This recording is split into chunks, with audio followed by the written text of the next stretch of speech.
በስመ አብ ወወልድ ወመንፈስ ቅዱስ አሐዱ አምላክ ሓደ አምላክ ክብሪ ምስጋና ንአምላክ ይኹን። ሰላም ከመይ ቀኒኹም ኩልኻትኩም ተኸታተልቲ መደብ ቲቪ ተዋህዶ ከምቲ ወትሩ ንገብሮ ኣብ እጅኻ ኣብ ሰሙና ተረኺብና ኣለና። እግዚአብሔር አምላክ ከምዚልና ክንራኸብ ስለ ዝፈቐደ ክብርን ምስጋና ንዕኡ ይኹኖ። ኩልኻትኩም በብዘለኹም ሰናይን ኣብ ፅቡቅ ኩነታትን ክትህልው ከዓ እምነትና እዩ፣ ፀሎትና እውን እዩ። ሕራይ እምበር ከምቲ ክንከታተሎ ዝቐነና እዚ መደብ እዚ ንናይ ቤተሰብ መደብ ኮይኑ ብፍላይ ከዓ ናይቶም ቅድሚ መርዓ ዘለው ናብ መርዓ ዝቀራረቡ ዘለው መፃምድቲ ንዓታቶም ዝዓለመ እዩ እቲ ትምህርቲ እንተኾነ ግን ከምቲ ኩሉ ሰዓት ንብሎ ንኩሎም ኣብ ሓዳር ዘለና ይኹን ዋላ ገና ንሓዳር ንሓስብ ዘለና ኣብ ምቅራብ ዘየለና እውን እንተኾና ይጠቕመና እዩ ብዝብል ሓሳብ እሞ ኩልኻትኩም ኣብዚ ክትሳተፉ ዕድሜና እዩ። ስለዚ እምበር ዝሓለፈ እዋን ዝተምሃርናዮ ናይ ብሓቂ ቃል ኪዳን ምእታውሲ ወይ ተኽሊል ምህላውስ እስሪ ቤት ምእታው ድዩ ዝብል ዘሎ ኣርእስቲ እዩ ነይሩ። እስሪ ቤት ከም ዘይኮነ ግን ከዓ ናይ ፍቕሪ እሱር ከም ዝኾና ጌርና ኢና ኣቕሪብናዮ። ብፍቕሪ እንድሕር ትእሰር ኮንካ ከምዚ ብዓድና ኣሎ ኣብ ጠጥዒ ተኣሲርካ ዝበሃል ማለት እዩ። እንድሕር ኣብ ጠጥዒ ተኣሲራ ሓንቲ ኣድጊ እስርቲ እውን ክትበሃል ኣይትኽእልን እያ፣ ምክንያቱ ድላያ ትረክብ ስለዘላ ማለት እዩ። ንሕና ከዓ እንድሕር ኣብቲ ሰናይ ዝኾነ እዋናት ኣብ ሰናይ ዝኾነ ግዜ ኣብ ሰናይ ዝኾነ ቦታ ደስ ትብለካ ኩነታት እንድሕር ተኣሲርካ ሃሊኻ ዳርጋ ኣብ ፅቡቕ ዘለካ ማለት እዩ። ስለዚ ኣብ ፍቕሪ ምእሳር ማለት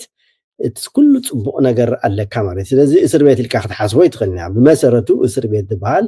እሱር ወይ ዝበሃል ድላይ ዘይረክብ ኣብ መከራ ኣብ ሽግር ኣብ ፀገም ዘሎ ማለት እዩ። ነዚ ብዓድና ዘሎ ህዝቢ ብዛዕባ እስር ቤት ምዝራብ ዘድልዮ ነገር ኮይኑ ኣይስማዓንን እዩ። ስለዚ እስር ቤት ከም ዘይኮነ እንታይ ደኣስ ምሉእ ነፃነት ዘለዎ ፍቕሪ ዝመልኦ ምዃኑ ኢና ሓቢርና ነርና። ብተወሳኺ እቲ ኣብ ፍቕሪ ዘይተመሰረተ ሓዳር ፍቕሪ ዘይብሉ ፍቕሪ ዘይጀመሮ ነገር እንድሕር ኮይኑ ግን ካብ እስር ቤት ዝኸፍአ ናብራ እውን ክኸውን ከም ዝኽእል ኢና ኣልዒልና ነርና ማለት እዩ። ናይ ሎማዓንቲ ንኡስ ኣርእስትና ከዓ ኣብቲ ቃል ኪዳንና ቦታና እንታይ እዩ ዝብል እዩ። ብሓቂ ቦታኻ ምፍላጥ ኣዝዩ ኣገዳሲ እዩ። በዚ እዋን እዚ ሎኬሽን ይበሃል ማለት እዩ። ኣበየናይ ቦታ ትሃሉ ኣብ ዝኾነ ቦታ ኣበየናይ ቦታስ ኣለኻ፣ እቲ ዘለኻዮ ቦታ ብትክክል ንዓኻ ዝምጥን ድዩ ወይ ናትካ ቦታ ድዩ?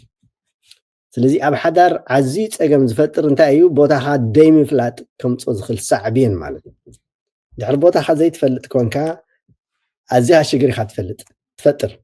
ምክንያቱ ኣበይ ጠጠው ከም ትብል ኣይትፈልጥን ኢኻ ማለት እዩ። ነቲ ሓደ ዝሓሰብካዮ ናብቲ ሓደ ክትከይድ ትኽእል ኢኻ። ነቲ ክርገፅ ዘይግብኦ ነገር ክትረግፅ ትኽእል ኢኻ። ነቲ ደው ትብለሉ ቦታ ደይ ክትፈልጦ ትኽእል ኢኻ። ስለዚ ቦታና ኣብ ሓዳር ወይ ከዓ ኣብ ቃል ኪዳን እንታይ እዩ ዝብል እዩ ማለት እዩ። ብመሰረቱ ክሳብ ሕጂ እነቕርቦ ዘለና መደባት ከም መንፀፍ ወይ ከዓ መሰረት ክኾነና ዝኽእል ነቲ ቃል ኪዳን እዩ። ምክንያቱ ኣብ ዝቕፅል ዘሎ መደባትና ኣብቲ ቀንዲ ምስኣተና ማለት እዩ እቲ ቀንዲ ከነመሓላልፎ ደሊና ዘለና ባህሪ ናይ ሰብኣይን ሰበይትን እንታይ እዩ ዝብል ሓደ ካብቲ ኣዝዩ ኣብ ፀገም ክእትወና ዝኽእል ኣብ ባእሲ ክእትወና ዝኽእል ነገር እንታይ እዩ? ባህርያትና ዘይምፍላጥ እዩ። ባህርያትና እንድሕር ንፈልጥ ኮይና ግን ቦታና እውን ንፈልጥ ኣለና ማለት እዩ። ብሓፂሩ በቲ ሕፅር ዘለ ባህሉ ማለት እዩ። ንሎሚ ክንመሃር ሓሲብና ዘለና ግን ቅድሚ እቲ ባህርያት ምእታውና ኣበየናይ እንታይ እዩ ናትና ቦታ? ስለዚ ቦታና እንታይ ይመስል? ከም ምንታይ ኢና ኣክት ወይ ከዓ ከም ምንታይ ኢና ንዋሳእ ዘለና ኣብቲ ቃል ኪዳን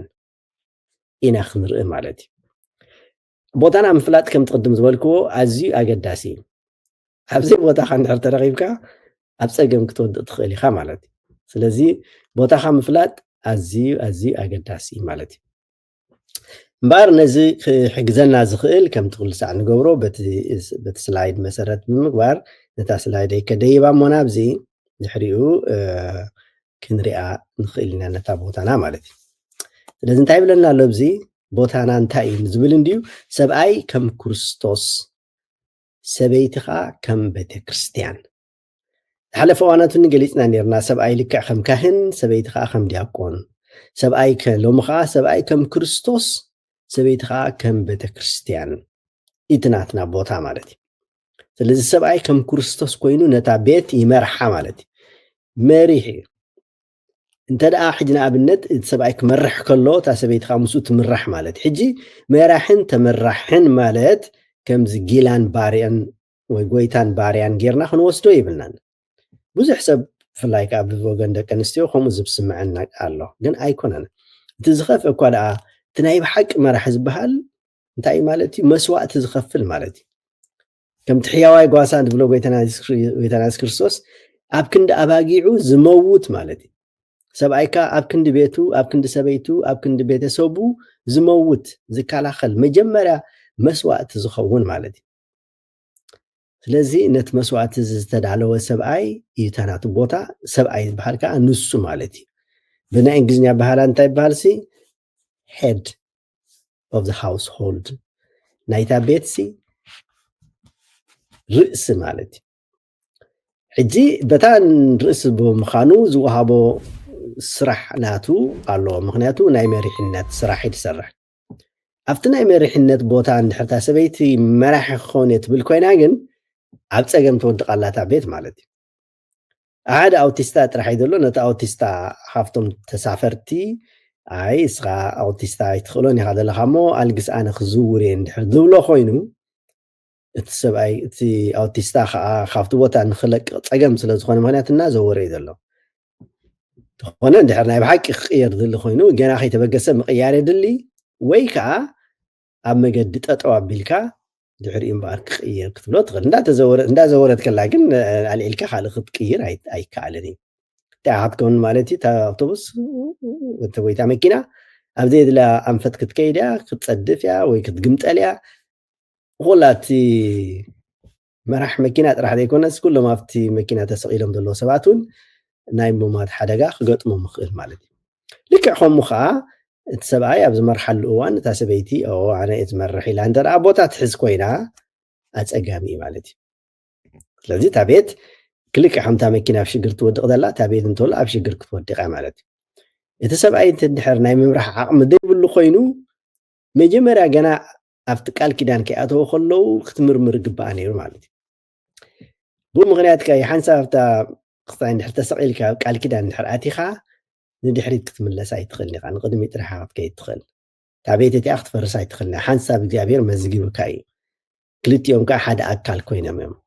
ካብቲ ሓደ ኣካል ፈሊኻ ናብቲ ካልእ እንድሕር ትኸይድ ኮንካ ከዓ ነታ ቤት ተፍርስ ኣለኻ ነቲ ናይ ኣምላኽ ትእዛዝን ነቲ ናይ ኣምላኽ ኣገባብ መምርሕን ትጥሕስ ኣለኻ ማለት እዩ ስለዚ እምበኣር ቦታና ክንፈልጥ ኣለና ማለት ከም ሰብኣይ ከም ክርስቶስ ማለት ሕጂ ናይ ክርስቶስ ክንብል ከለና ከምዚ ኢልካ ከምቲ ቅድም ዝበልክዎ ኢልካ ኣነ መራሒ ኢልካ ትእዛዝ ክልክዕ ከምቲ ናይ ወታደራዊ ትእዛዝ መቸም ኣብቲ ዓድና ዘሎ ኩሉ ወታደር ስለ ዝኾነ ወታደራዊ ትእዛዝ ጥራሕ እዩ ዝረኣየ ዘሎ ግበር ኣይትግበር ዓይነት ኪድ ኢለካ ኣለኹ ኣይትጠይቐኒ ናብ ኢልካ ኣይትሕተተኒ ናብ ዝበልካዮ ጥራሕ ናብ ዝበልኩካ ጥራሕ ኪድ ሙት ኢልካ ትመውት ኮፍ ኢልካ ኮፍ ትብል ኮታ ኩሉ ሰብ ትፈልጥዎ ኢኹም ናይ ወታደራዊ ትእዛዝ ማለት እዩ ከምኡ ማለት ግን ኣይኮነን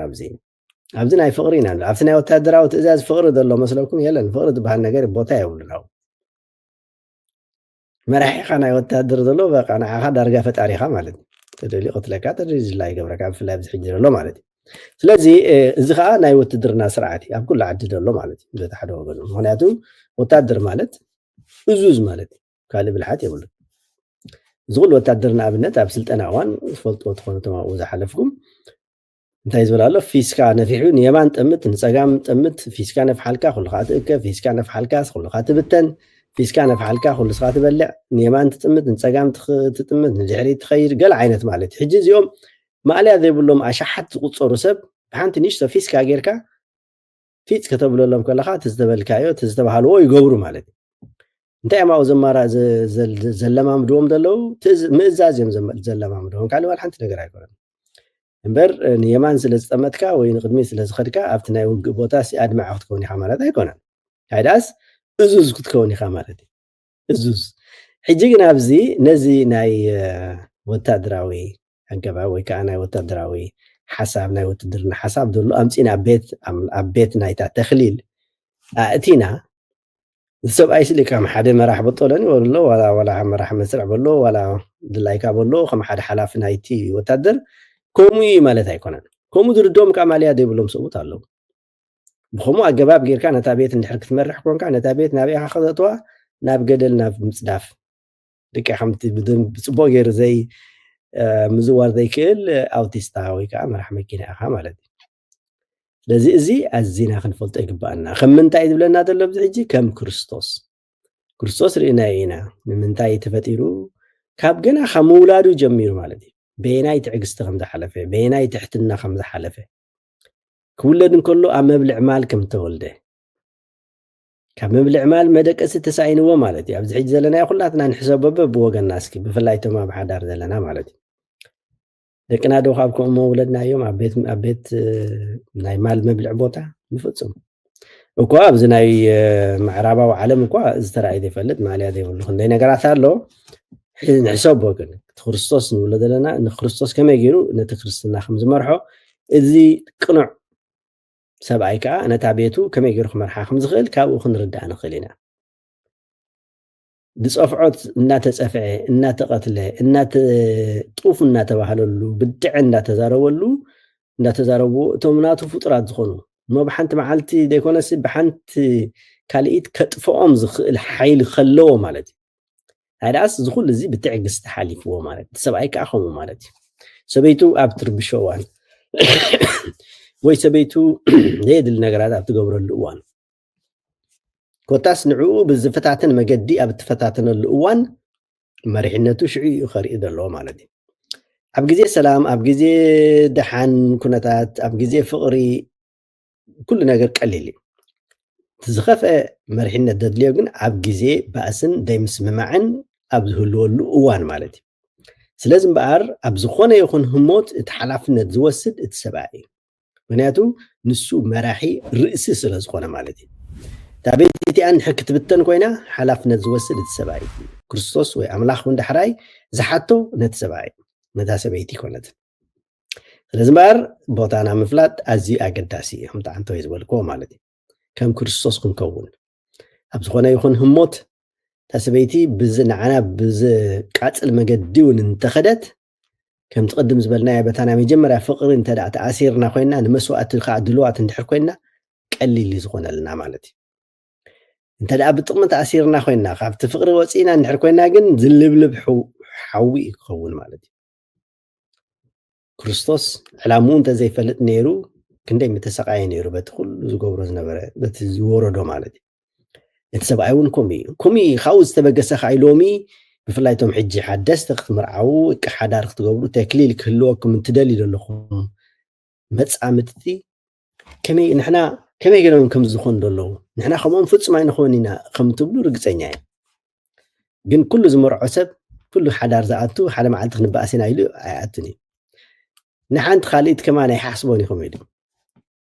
እቶም ቀንዲ ዝፋቀሩን ዝፋተውን ዝነበሩ ግን ድሕራይ ቀንዲ ፀላእቲ ኮይኖም ነንሓድሕዶም ኣብቲ ዝኸፍአ ህልኽ ተኣታትዮም ክበዳደሉ ክንርኢ ከለና ግን ክገርመና ክእል እዩ ፅባሕ ንጎኻ ንሕና ናታቶም ኣሰር ክንክተል ንኽእል ኢና ሎሚ እንተደኣ ፈሊጥና ብዝግባእ ውሳኔና እንተዘይወሲንና ማለት እዩ ስለዚ እምበኣር እቲ እግዚኣብሔር ዝገበሮ ቅዱስ ነገር በቲ ክንከዶ ዝግባአና ኣገባብ እንተደኣ ክንከዶ ዘይክኢልና ኣብ ፀገም ክንወድእ ንኽእል ኢና እሞ እዚ ትምህርቲ እዚ ንዓኻትኩም እዩ ነቲ ትጅምሮ ዘለኹም ቃል ኪዳን ተኽሊል ብዝግባእ ክትሓልፍዎ ዝግባእ መስዋዕቲ ከፊልኩም ብፍቕሪ ንክትነብሩ ብኡ ሓሊፍኩም ከዓ ኣብቲ ናይ ዘለኣለም ሂወት ኣብ ቅድሚ ኣምላኽ ንክትቀርቡ ዘኽእለኩም መሳርሒ ዝወሃበኩም ዘሎ ማለት እዩ ሎሚ ቅድሚታ ሓዳር ምግባርኩም ቅድሚቲ ቃል ኪዳን ምእሳርኩም ኢኹም ዝኩሉ ነልዕሎም ምርመራታት ሕቶታት ኮታስ እቲ ክጥይቕ ኣሎ እትብልዎ ነገራት ክትጥይቑ ትግበር ኣሎ ትብሎ ነገራት ክትገብሩን ኩሉ ነገር ክትምርምሩን ሽዑ እዩ ዘመልክዓልኩም ድሕሪኡ ክግበር ዝኽእል ነገራት ግን ብዙሕ ዳርጋ የለን ማለት ዕፁይት ማዕፆ ተዓፅዩ ከምተን 5 ደናግል ሙሉ ምሰት ክፅበያ ምስየን ኣብቲ መጨረሻ ጭራሕ ምራሕ ኮይነ ሞ እቲ መርዓዊ መፅዩ ተባሂሉ ሽዑ ተበራቢረን እታ ዘላተን መብራህቲ ክጠፍ ምስ ቀረበት ከይደን ዘይቲ ክገዝኣ በተለይቲ ምድሪ ማለት እዩ ምስ ተመልሳ ግን እቲ ማዕፆ ተዓፅዩ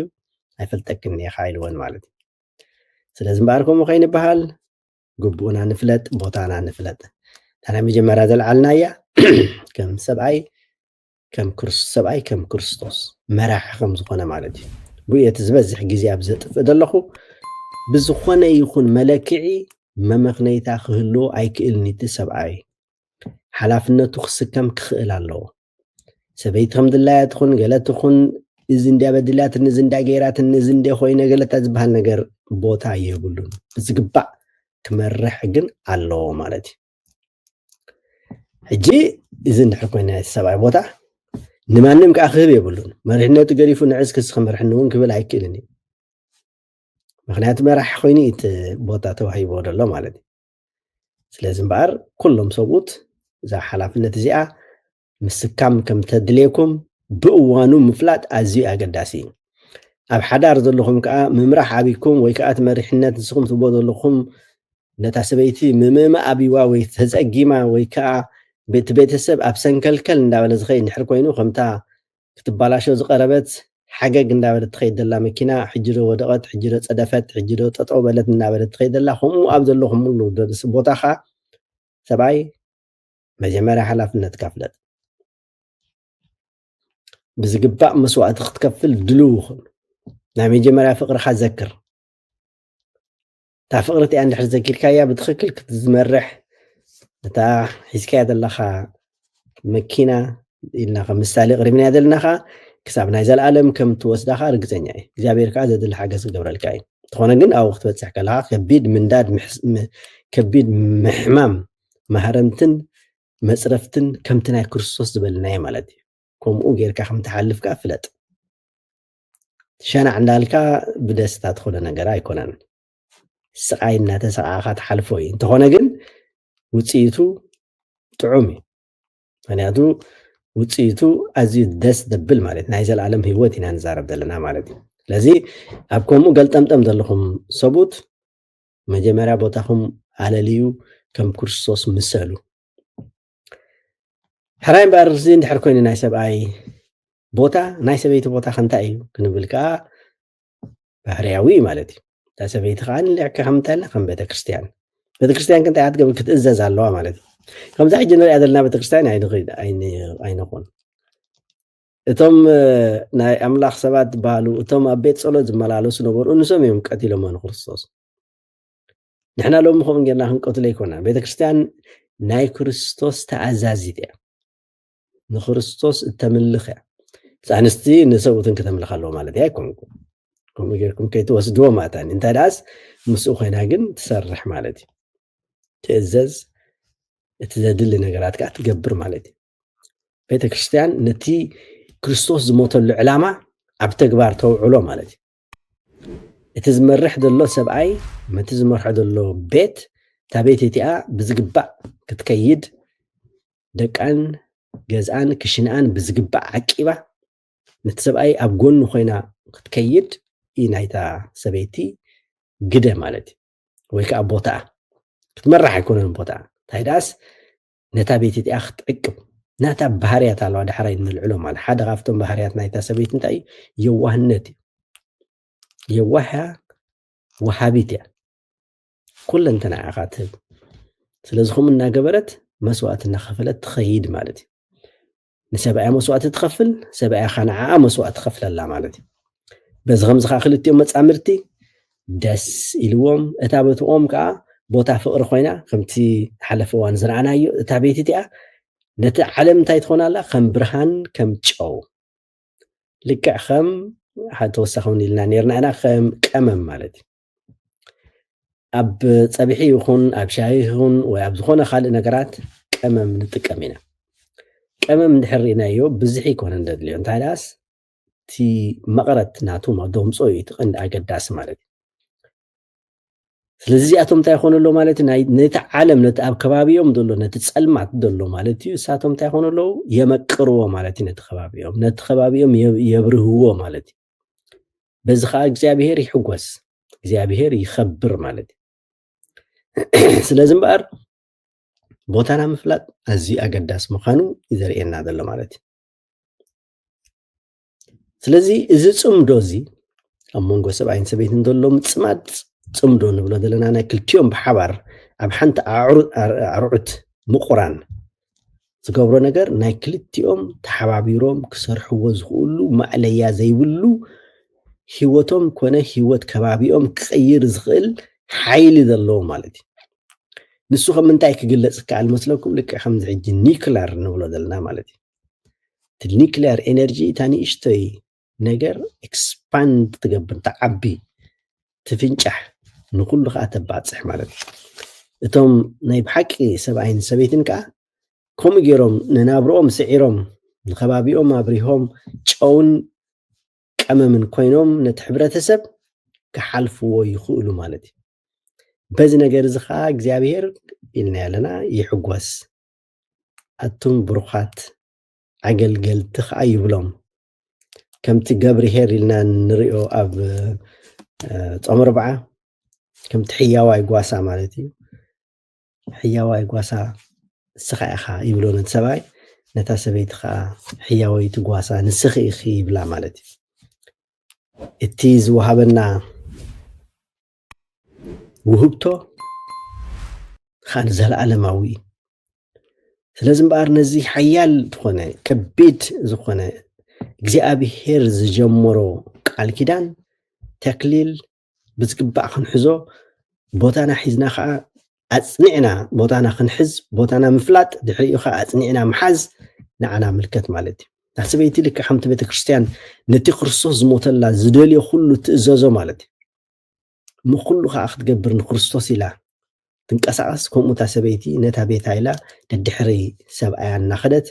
ንዕኡ ምርኩስ ሓይሊ ኩሉ ነገር ትኾነ ማለት ደጋፊት ትኾነ ንብሎ ዘለና ንሱ መራሒት ኣይኮነት እንትኾነ እንታይ ዳስ ደጋፊት እቲ ሰብኣይ ከዓ ንሳ ብዝተበላሸወሉ ወይ ከዓ ሕማቕ ነገር ኣብ ትገብረሉ እዋን ንሱ መሪሑ የውፅኣ ማለት እዩ ንሳ ሓንጊዳ እያ ዘላሉ ሓንጊዳ እያ እሞ ኣነ እንተለኩ ሓንጊዳ ከሪያ እየ ገለታት ዝበሃል ነገር ኣይሰርሕን እዩ ነታ ቤት እቲኣ ክተፍርሳ ተዓጣዓጢካ ካሊዩ መፍረሲ ኮነካ ክእል እዩ ዕላማኻ ግን ንሱ ይኮነን ነታ ቤት እቲኣ ፍሪስካ ምስ ኣምላኽ ምባእስ ማለት እዩ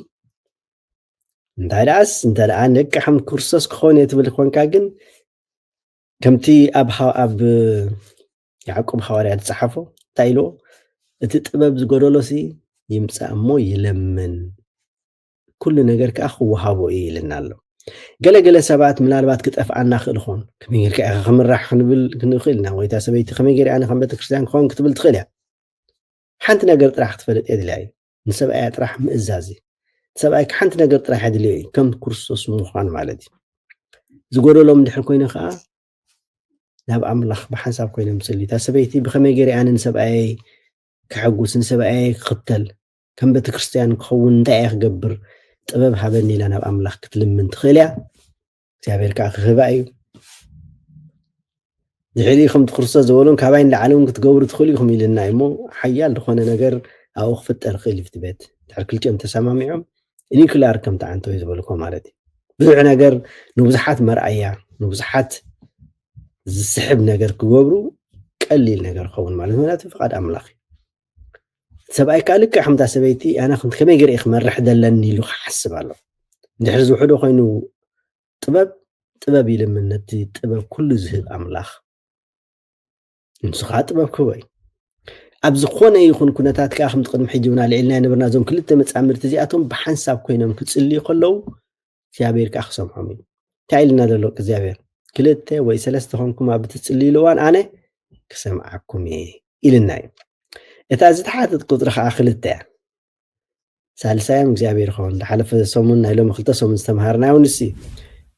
ቦታና ፈሊጥና ናብ ኣምላኽ እናቐረብና ብንኸደሉ እዋን ነናሓድሕድና ከዓ እናተቐራረብና ንመፅእ ማለት እዩ እንድሕር ካብ ኣምላኽ እናረሓቕና ንኸይድ ኮይና ከዓ ነናሓድሕድና እንተሎ እናተረሓቕና ኢና ንኸይድ ፈጺምና እውን ኣብ ዘይንረኣየሉ ደረጃ ክንበፅሕ እውን ንኽእል ኢና ማለት እዩ ስለዚ እምበኣር እቲ ጉዕዞ እዚ መስል ማለት እዩ ብዝኾነ መንገዲ ንኺዶ ብስሉስ ኩርናዕ ከም ዝተሓለፈ እዋን ንረኣናዮ ይኹን ብማእሰርቲ ኢልና እንተሓሰብናዮ እውን ይኹን ኣብ ኩሉ መንገድታት ብዝተፈላለየ መንገዲ ጌርና ንገልፆ ኣለና ስለዚ እቲ ሓንቲ ተድሊ ነገር ግን እንታይ ሓንቲ ንሳ እያ ንሳኻ እንታይ እያ በታ ክትከዳ ዘለካ መገዲ ምኻድ ማለት እዩ ሰብኣይ ከም ክርስቶስ ኮይኑ ክመላለስ ክነብር ቤቱ ክመርሕ ኣለዎ ሰበይቲ ከዓ ከም ቤተ ክርስቲያን ኮይና ምስ ሰብኣያ ነታ ቤት እቲኣ እናመርሐት ክትከይድ ኣለዋ ማለት እዩ ስለዚ እምበኣር ናይ ሎሚ ዓንቲ ትምህርትና ከምቲ ዝበልናዮ ከምቲ ናይ መጀመርያ ዘለዓልናዮ ቦታና እንታይ እዩ ዝብል እዩ እቲ ሰብኣይ ከም ክርስቶስ እታ ሰበይቲ ከም ቤተ ክርስቲያን እዚኣ እንተደኣ ሒዝና እቶም ሕጂ ክትጅምሩ ትደልዩ ዘለኹም በዚኣ ጀምሩ ነዚኣ ፍለጥዋ ፅቡቅ ጌርኩም እቶም ኣብ ሓዳር ዘለኹም ከዓ ቦታኹም እንደገና ፍለጥዋ መርምርዋ ሓላፍነት ነቲ ሰብኣይ ናይታ ሰበይቲ ሓላፍነት ንሰብኣያ ምድጋፍ ንቤታ ምሕብሓብ ንደቃ እንተሎ ብዝግባእ ምዕባይ ማለት እዩ ኩሉ እንተና ካልእ ትገብሮ ነገራት መሊኡ ኣሎ ከምኡ ማለት እዩ ምስ ሰብኣያ ዘለዋ ርክብ ግን ንዕኡ ደገፍ ምዃን ማለት እዩ ንዕኡ ምትካ ኣይኮነን ንዕኡ ደገፍ ምሃብ እየ ዝብል ኣለኹ ትእዛዝ ከዓ ንሱ ካብ ቤተክርስትያንና ዝውሃብ ካብ ኣምላኽ እውን ዝተዋህበ ማለት እዩ ካብ ወፂና ነቲ ቦታና ገዲፍና ካልእ ሓሰው ክንብል እንድሕር ደሊና ግን እንረኽቦ ነገር የለን ዝርከብ ነገር የለን ዝስራሕ ነገር እውን የለን ኮታ መጨረሽኡ ከሲርና ንተርፍ ማለት እዩ ካብ ከምኡ የድሕነና ንሕና ግን ብዝግባእ ኮይንና ክንነብር ክንንቀሳቐስ ንኣምላኽ እውን መርኣያ ክንከውን ግን ከምኡ ጌርና ክንከይድ የድልየና ማለት እዩ ስለዚ እምበኣር እዚ ተማሂርናዮ ዘለና ትምህርቲ እዚ ኣዝዩ ሓያል እዩ ሓደ ፃድቕሲ ብሓንቲ ቃል ይነብር ዝብል ኣባህል ኣሎ እዛ ከም ክርስቶስ ኮይኑ ዝነብር ሰብኣይ ዝበልናዮ ነታ ሰበይቲ እውን ከም ቤተክርስትያን ኮይና ክትነብር ዝበልናዮ ጥራሕ እውን እኹል ንድሕር ናይ ብሓቂ ከም ክርስቶስ ኮይኑ ክነብር ኮይኑ እቲ ሰብኣይ ኣብታ ቤት እቲኣ ፀገም ሽግር ገለ ዝበሃል ነገር የለን ንመስዋእቲ ድልው ንኩሉ ከዓ ክዕርዮ እዩ እግዚኣብሔር ከዓ ክሕግዞ እዩ ከምቲ ቃል ኣምላኽ መሰረት ከዓ እታ ሰበይቲ እንድሕር ከም ቤተክርስትያን ክትከውን ወሲና ምኾይና ከዓ እታ ቤት እቲኣ ሰላም እያ ዋላ ሓደ ይጋገት ሓደ ነቲ ሓደ ክስሕቦ ክእል እዩ ዝገርመኩም ኩሉ ግዜ ኣብ ባእሲ ክልተ ኢኻ ትሰማማዕ እቲ ብላዕሊ ክንሪኦም ከለና ዘይተሰማማዕ እዩ ዝመስለካ ግን ኣብቲ ባእሲ ተሰማሚዕኻ ኣለኻ ማለት እዩ ምክንያቱ ክልቲኻ ተዘይተሰማሚዕካ ክትፈላለይ ትኽእል ኢና ክትዕረቕ ኢኻ ምክንያቱ ሓደ ክስዕር እዩ ናይ ፅቡቅ ነገር ናይ ቃል ኪዳን ከዓ ንሱ እዩ ክልቲኻ እንድሕር ተሰማሚዕኻ ግን ደው ክትብል ኣይትኽእልን እታ ቤት ማለት እንድሕር ተሰማሚዕኻ ንምባኣስ ማለት እዩ እሱ ከዓ መብዛሕትኡ ግዜ ብምንታይ ዝመፅእ መስለኩም ብህልኽ እዩ ዝመፅእ እቲ ሓደ እንድሕር ጀሚሩ እቲ ሓደ ኣብ ክንዲ ክዓፅዎ ዝደሊ ይውስኸሉ ኣብዚኣ ክንፍልጣ ዘለና ከምቲ ቅድም ኢለ ዝበልኩመን እቲ ሰብኣይ ሓላፍነት ዘለዎ